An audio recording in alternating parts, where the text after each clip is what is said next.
আমেরিকার মদদে যদি আমি স্পেসিফিক্যালি বলি ইসরায়েলি আগ্রাসন এখানে চলছে এবং শুধুমাত্র তারা রাজনৈতিক এবং রাষ্ট্রীয় হস্তক্ষেপ মানে আগ্রাসনেই তারা সীমাবদ্ধ নয়, তারা পুরো জনগোষ্ঠীকে বিলোপ করার উদ্দেশ্যে, পুরো জনগোষ্ঠীকে পৃথিবী থেকে নিশ্চিহ্ন করার উদ্দেশ্যে এখানে গণহত্যা পরিচালিত করছে।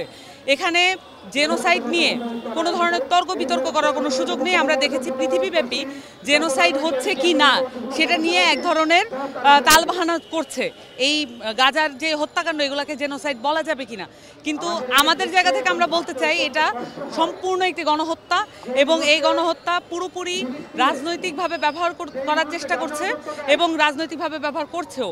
এবং সাম্রাজ্যবাদী যে আগ্রাসন পুরো পৃথিবীব্যাপী ছড়ানোর যে ভূমিকা ইসরায়েল এবং আমেরিকার তাদের পররাষ্ট্র নীতিতে পর্যন্ত আছে, সেটার একটা পার্ট হিসেবে, সেটার একটা অংশ হিসেবে প্যালেস্টাইনের যারা অধিবাসী আছেন, এখানে শুধু মুসলিম না, এখানে সকল ধর্মের, সকল বর্ণের, সকল অধিবাসীদেরকে নিশ্চিহ্ন করা এবং শুধুমাত্র তাদের একমাত্র তাদের যে অপরাধ, সেই অপরাধ হচ্ছে তারা প্যালেস্টাইনে জন্ম নিয়েছে এবং তারা সেখানকার অধিবাসী এবং বসবাসকারী।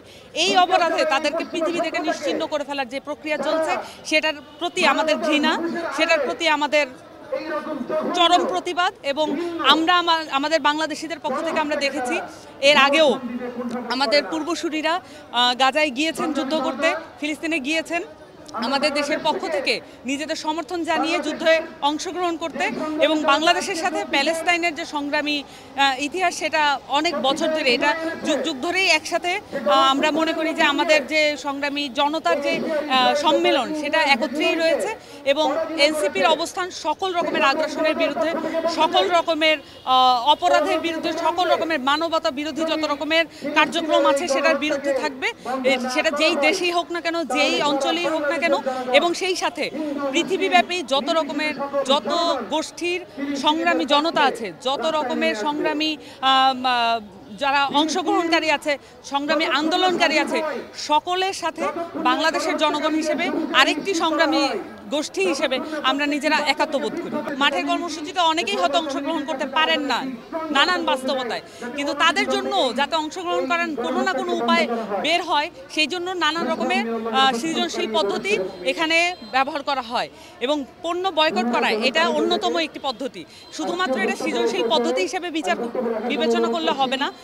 যেই টাকা দিয়ে অস্ত্রগুলো কেনা হয় সেই টাকাগুলো কোনো না কোনো ব্যবসায়ী, এবং সেই ব্যবসাগুলোও যদি আমরা ক্রেতা হিসেবে, ভোক্তা হিসেবে বয়কট করে হুমকির সম্মুখীন করতে পারি, তাদেরকে যদি একটি বার্তা দিতে পারি, তাহলে ওই পার্টিকুলার কোম্পানির যে মালিক তার কাছে একটি বার্তা পৌঁছাবে যে জনগণ বেশি শক্তিশালী।